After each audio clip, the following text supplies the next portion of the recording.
You know, the interesting thing about some black folks is that it don't matter, what's presented to us. It don't matter if we see George Floyd, Trayvon Martin. It don't matter what it is, right? It don't matter about the history. You always gonna have some black folks that want to come out here and shuck and jive and just be straight raccoons. Case in point, there's a individual by the name of Barrington Martin II. And so let's look at what he puts up here. So he says, we hear about all the horrors of slavery, automatically assuming that all slave owners were hateful, vengeful, and sought to inflict their slaves with fear. But it's funny we never hear about those other slave owners who led with kindness and want their slaves to be in the best shape mentally as well as physically. What do you think that is? Now, owning a human being is wrong. Calling a human being your property is completely wrong. Having a human being work from sun up to sundown and sometime at night for free is wrong. If he didn't think that was wrong, wherever he works, let them take his salary away and he just go work for free. Let him go work for free for 30 days. He must be there on time. If not, they have a right to beat him. They have a right to take off his shirt and beat him with a wet rope, or beat him with a whip if he's late, or beat him with a whip because he didn't do something right.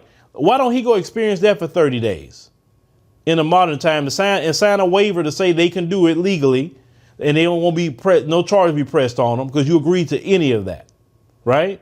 If he's not willing to work 30 days in America at his job and they can beat him at will, if he does anything wrong, then he needs to be quiet. No nice slave owner was so-called kind one. No one's kind that owns you, period. Yes, I've heard of the harsh slave owner and those who kind of treated the slaves at least halfway decent. They were still slaves. It's like being in a prison in America.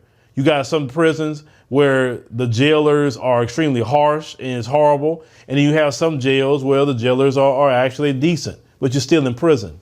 You're not free, no matter how nice they treat you.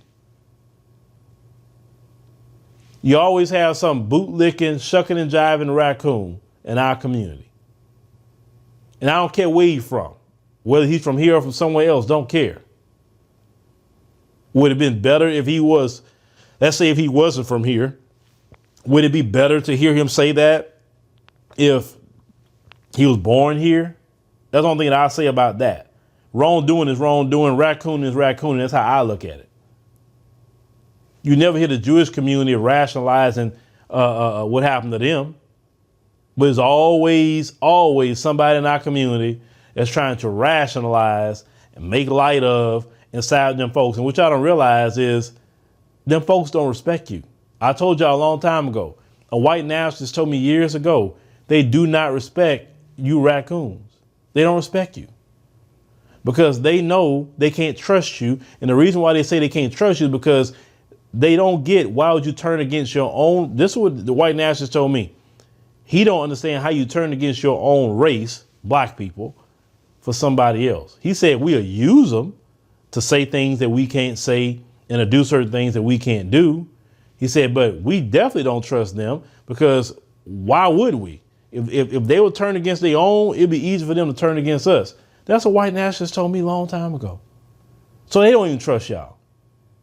They may give you some little trinkets here and there, some money, a little job, but understand they don't trust you because they know you'll turn against them just as much as you turn against your own people. But let me know what y'all think about, what this guy here is saying. I'm shaking my head at the situation because I never could understand the mind of the raccoon. I don't get it.